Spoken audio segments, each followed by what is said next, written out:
Assalamualaikum warahmatullahi wabarakatuh. Saya Yudi Pramuko, tukang donat dari Parung, YouTuber tertua di semesta.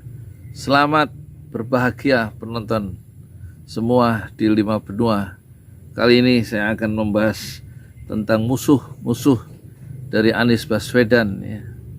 Yang pertama Fahri Hamzah, kedua Erwin Aksa, dan Ade Armando, dan juga Yusuf Kala. Kita lihat Yusuf Kala itu ternyata harus diperhatikan dengan sungguh-sungguh ya. Dulu, ini kita baca track recordnya dulu ya. Waktu Joko Widodo jadi gubernur dan loncat mencalonkan diri jadi presiden RI di bawah naungan PDIP, di bawah sokongan PDIP. Apa yang dikatakan oleh Yusuf Kala? Kalau Indonesia dipegang oleh orang yang nggak berpengalaman, bisa rusak. Tapi faktanya kemudian waktu Jokowi jadi presiden, wakil presidennya adalah Yusuf Kala. Apa artinya? Jadi tampaknya sebagai seorang saudagar, sebagai seorang pedagang, Yusuf Kala yang berpengalaman di bidang politik itu kemudian memanfaatkan jabatan presiden untuk kepentingan bisnis dia. Kira-kira begitu secara umumnya. Bisnisnya apa saya tidak tahu. Tetapi dia menyerang dulu untuk membuat lawan itu terperangah begitu, atau merasa tersandera oleh serangan dari Yusuf Kala. Sehingga kemudian Jokowi memberikan satu semacam kompensasi supaya dia tidak merasa harus diserang lagi, diberikanlah jabatan wakil presiden. Padahal Yusuf Kala juga pernah wakil presiden dari SBY. Jadi dia tampaknya seorang saudagar yang pandai memanfaatkan peluang-peluangnya. Di tengah ketidakmungkinan dia jadi presiden, tapi dia bisa masih punya satu peluang atau meng-create peluang sebagai seorang pedagang.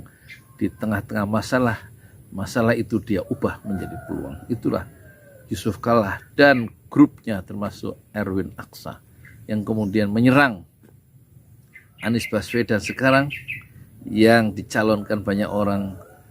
Kira-kira 80% orang sudah menganggap dia sebagai presiden RI meskipun pemilihan umum belum berlangsung. Diserang dengan isu bahwa Anies Baswedan punya utang ke Sandiaga Uno 50 miliar dalam perjanjian tahun 2017 ya.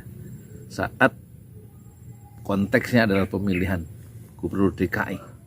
Dikasih pinjam uang itu 50 miliar oleh Sandiaga Uno dan katanya masih utang belum bayar. Tapi kemudian dibantah oleh dua pihak bahwa Sudirman Said mengatakan bahwa hutang itu sudah lunas karena dalam perjanjian yang tertulis kalau menang Sandiaga Uno lawan atau Anies Baswedan dan Sandiaga Uno melawan lawan politik ya, dan mereka menang menjadi gubernur dan wakil gubernur, maka dana itu adalah dianggap lunas karena dia anggap dana bersama, dana perjuangan. Nah kemudian kita lihat Sandiaga Uno mengatakan dia mengikhlaskan yang 50 miliar itu ya, karena dia juga berjuang di jalur yang sama untuk merebut posisi nomor 2 di DKI. Nomor satunya adalah Anies Baswedan.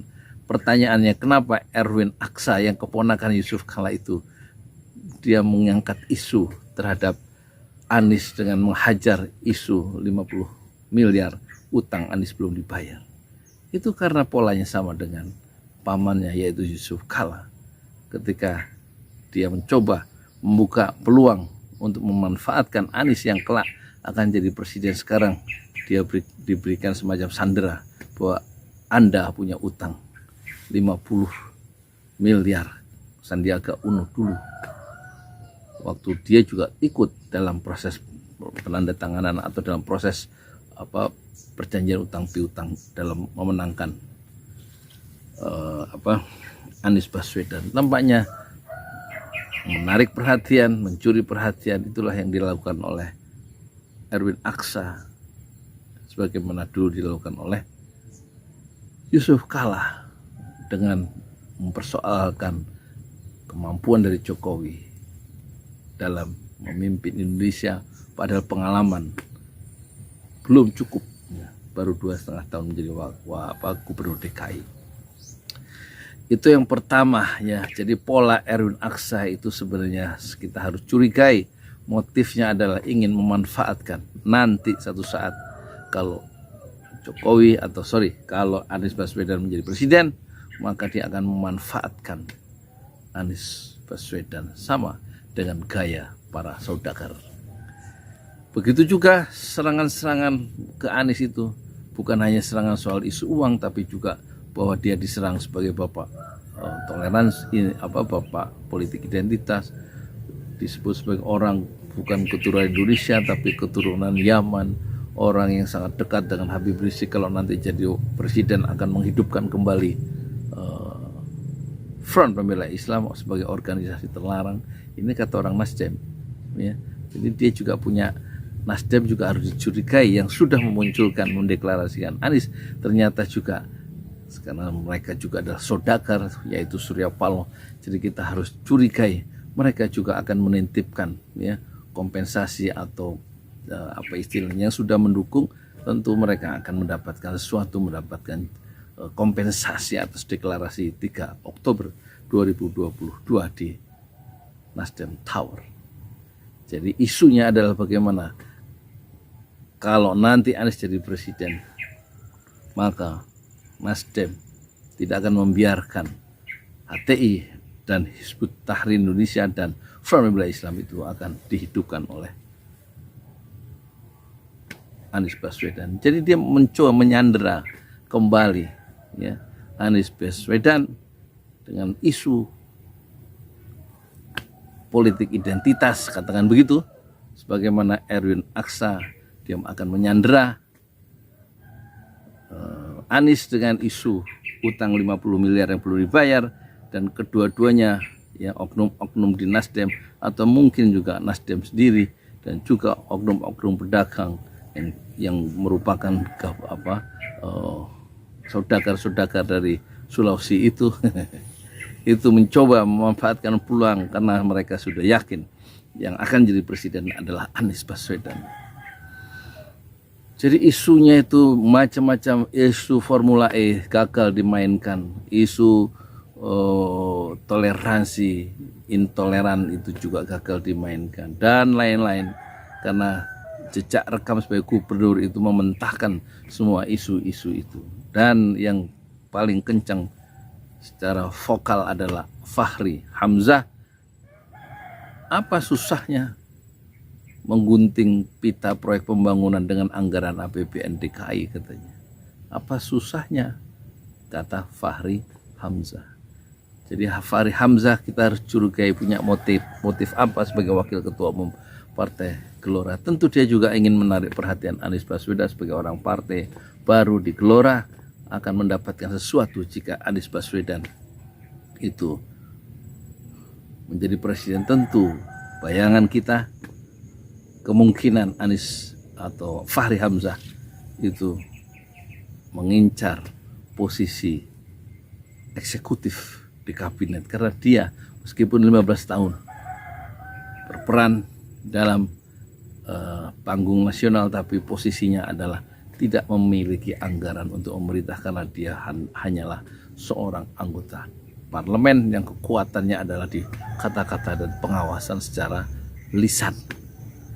Tapi belum pernah Fahri Hamzah itu memiliki power mengambil kebijakan politik yang didorong oleh anggaran, dan itu bisa terjadi kalau dia misalnya menjadi menteri yang mewakili Partai Gelora. Jadi semua serangan-serangan ke Anies itu selalu ada motif, entah motif kekuasaan sebagaimana yang kita bayangkan akan muncul dari kepala Fahri Hamzah, atau motif bisnis sebagaimana kita bayangkan muncul dari keluarga Kala, yaitu Yusuf Kala dan Erwin Aksa. Inilah hal-hal yang perlu dicermati. Jadi masalah yang besar yang dihadapi Anies bukan 10 masalah sebagaimana yang dirumuskan oleh Said Didu, tapi ada masalah yang lebih berbahaya, yaitu masalah dimanfaatkannya Anies oleh pedagang-pedagang atau oligarki pribumi sendiri, atau oleh orang-orang yang haus kekuasaan politik yang belum mendapatkan porsi atau jatah dalam sejarah politik Indonesia modern. Kita lihat Anies dan kita hantarkan Anies Baswedan ke gerbang istana. Insya Allah. Assalamualaikum warahmatullahi wabarakatuh.